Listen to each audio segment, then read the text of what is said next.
בני דור נפל בדיוק 50 שנה לאחר אבא שלי שנפל במלחמת יום כיפור. שניהם נהרגו בעקבות מחדלים של הנהגה זכוכה. בין 73 ל-23 היו מחדלים נוספים שעלו בחיי אדם, כמו הזנחת מערכת הבריאות בפריפריה, קריסת שירותי הרווחה ואסון מירון בו נהרגו 45 בני אדם. גם אסון מירון רשום על שם נתניהו ושותפיו.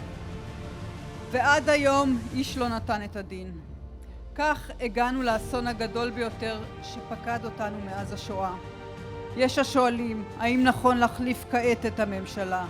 לכל מי שחושב כך אומר, אי אפשר לסמוך על ראש הממשלה הזה שיקבל החלטות שרואות את טובת האזרחים ומדינת ישראל.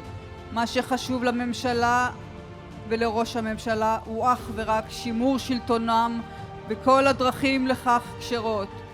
לראש הממשלה אין שום אינטרס לסיים את הלחימה ולהחזיר את החטופים.